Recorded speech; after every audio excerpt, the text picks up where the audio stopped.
A teenager sits in his bedroom in Norwich, England. The glow of a computer screen lights his face. On the desk, an expensive phone, designer sneakers, and a watch that looks far too costly for someone his age. Online, he goes by @_glubs. To his friends, he's just another kid who plays games. But behind the keyboard, he's running something much bigger. This isn't about winning in Minecraft anymore. It's about stealing people's lives, passwords, bank details, even entire identities. He's laundering money through cryptocurrency, moving stolen data through hidden corners of the web. By 19, he's already one of Britain's youngest convicted fraudsters. His name? Elliot Gunton. And this is the hunt for the teenage cybercriminal who thought he was untouchable. Like a lot of kids, Elliot got his start in online gaming. But he wasn't just playing, he was looking for a way to make money. It began with small scams. He'd sell fake items for real cash and find ways to cheat the game's economy. The more he did it, the more he liked it. He loved the money and loved that no one knew who he was.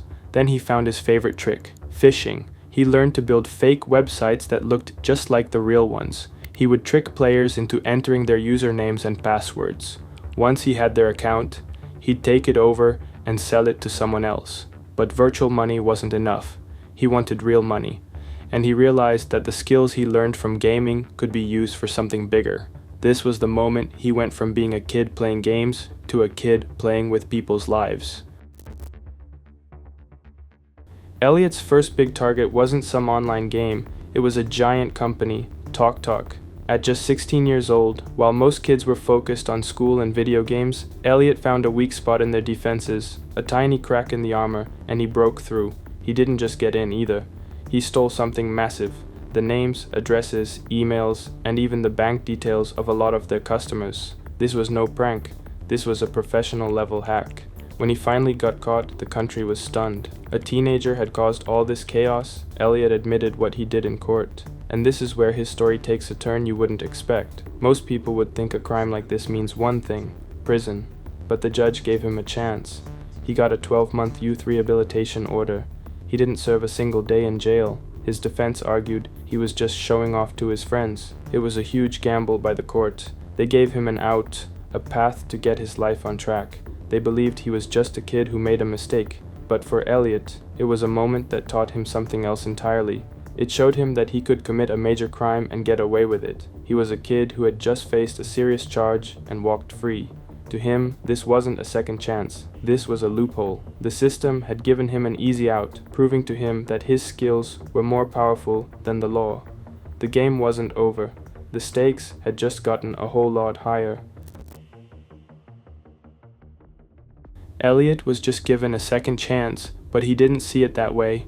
He saw a weakness in the system. The judge had given him a pass, and it showed him that his skills were more powerful than the law. So, he went right back to his keyboard. But this time, the games were over. He was going after real money. His first target was the big time. He wasn't just hacking accounts anymore, he was running a full-on criminal business. His new specialty, large-scale data theft. He became an expert at something called SQL injection. Now what exactly is that? Think of it like a website's brain, a database full of information. An SQL injection is like speaking a secret language that lets you trick that brain into giving up all its information, everything from usernames and passwords to private details and bank accounts. The data started pouring in, a torrent of stolen information. He wasn't just a hacker anymore, he was a data broker. He would take all that stolen data and sell it to other criminals on the dark web for a quick profit.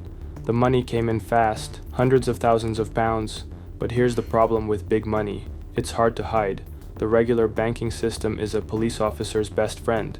Every transaction leaves a paper trail. So Elliot turned to a new, wild world, cryptocurrency, and he became a master of something called digital money laundering. He'd take his stolen cash and run it through a complex system of accounts and services called mixers or tumblers. Think of it as a digital washing machine.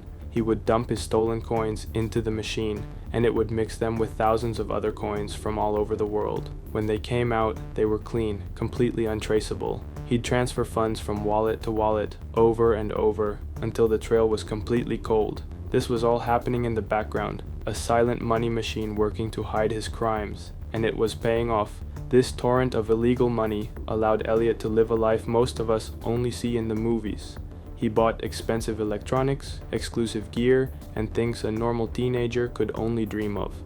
He was living proof that a kid with a computer could make millions and buy anything. He was untouchable, or so he thought. He had become overconfident, and that overconfidence would be his biggest mistake. His greatest enemy wasn't the police, it was himself. He had become a ghost in the machine, living a life of luxury and believing he was untouchable. He was so sure his digital trail was clean, so sure his transactions were scrambled, that he grew careless. His biggest enemy wasn't the police, it was his own overconfidence. While Elliot was busy buying expensive gear and living the high life, a team of investigators from the National Crime Agency, the UK's top cops for serious crime, had started to piece together his story. This wasn't a random search, it was a methodical hunt. They weren't just looking at his computer, they were building a full picture of his life. They used advanced techniques, the kind of things you only see in movies, to follow the money and analyze every fragment of data. They were patient. They found the small mistakes he made, the tiny digital breadcrumbs he left behind.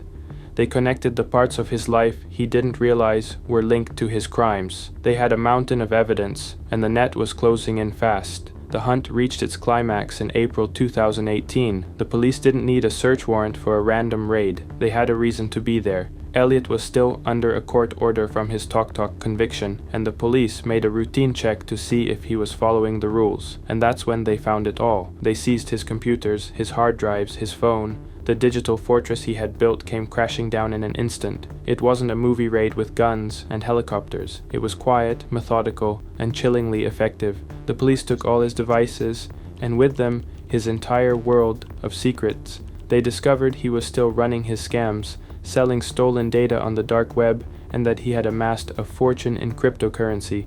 The evidence was undeniable. The gamble the court had taken on him had failed. Elliot was back in court. This time, there would be no second chance. He was charged with money laundering and other serious cyber crimes related to the stolen data and Instagram hacks. In 2019, he was sentenced to a 20-month prison sentence. But here's the crazy part. Because of the time he had already served on remand waiting for trial, he was released from court that very day. It was another bizarre twist, another example of the system struggling to handle a new kind of criminal. But the story wasn't over. Elliot's criminal career finally came to a definitive end in July 2024 when he was convicted again, this time for his involvement in a scheme that stole over $1.4 million in crypto from the Ether Delta exchange. This time, the sentence was much more serious, 3.5 years in prison.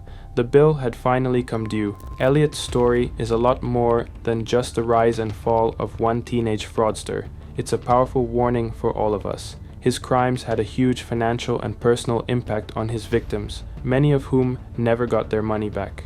And his case showed just how easily even the biggest companies can be broken into. It exposed a dark, hidden world where a person's private data can be bought and sold like any other product.